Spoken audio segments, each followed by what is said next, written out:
ನಿಜವಾಗ್ಲೂ ಬೇರೆ ಬೇರೆ ಥರ ಮೋಸ ಮಾಡಿ ಬೇರೆ ಬೇರೆ ರಾಜ್ಯಗಳು ಆಂಧ್ರ ಪ್ರದೇಶ ಬಿಟ್ಟರೆ ಈ ಒಂದು ಬಜೆಟ್ ಹೇಗಿದೆ ಅಂತ ಹೇಳಿದ್ರೆ ಯಾರಿಗೂ ಅರ್ಥ ಆಗಲ್ಲ. ಕಾಪಿ ಪೇಸ್ಟ್ ಮಾಡಲಿಕ್ಕೆ ಅವ್ರಿಗೆ ಬರೋದೇ ಇಲ್ಲ. ಬರದೇ ಇದ್ದಾಗ ಹೇಗೆ ಇದು ಒಂದು ಉತ್ತಮವಾದ ಬಜೆಟ್ ಆಗುತ್ತೆ?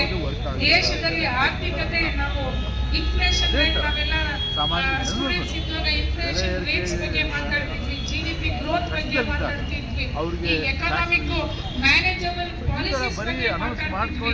ಇವರು ಎಕನಾಮಿಕ್ ಮ್ಯಾನೇಜ್ ಮಾಡಲಿಕ್ಕೆ ಅಂತ ಬೇರೆ ರಾಜ್ಯಗಳಿಗೆ ಮೋಸ ಮಾಡಿಕೊಂಡು ಬಂದ ಓದೋದ್ರಲ್ಲಿ ಹೇಳೋದಿಲ್ಲ. ಬರ್ಕಲ್ ಪ್ರಭಾಕರ್ ಅವರು ಎಷ್ಟು ಅನ್ಯಾಯ ಮಾಡ್ತಾ ಇದ್ದಾರೆ, ಹೇಗೆ ಅನ್ಯಾಯ ಮಾಡ್ತಾ ಇದ್ದಾರೆ ಸ್ನೇಹಿತರೆ. ಅದ್ರ ಬಗ್ಗೆ ಚರ್ಚೆ ಮಾಡಕ್ಕೆ ಬ್ರಿಟಿಷ್ ಆಳ್ವಿಕೆಯಿಂದ ತೇಜಸ್ನ ಒಳತೋರಿಸಿ ಒಂದು ಬೆಳಕಿನಂತ ಬರುವಂತ ಒಂದು ಬಜೆಟ್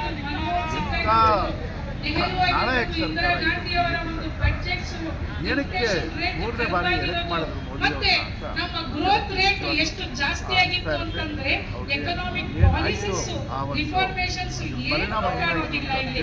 ಇವು ಲಾಸ್ಟ್ ಏನು ಒಂದು 10 ವರ್ಷ ಎಂತ ವರ್ಸ್ಟ್ ಎಕನಾಮಿಕ್ ಪಾಲಿಸೀಸ್ ಇವರು ಮಾಡಿದ್ರು ಅಂತಂದ್ರೆ ನೋಟ್ ಬಂದಿ ಮಾಡಿರುವಂತದ್ದು GDP ನ ಅವರು 1% 2% ಏರ್ಲಿಕ್ಕೆ ಆಗಿಲ್ಲ.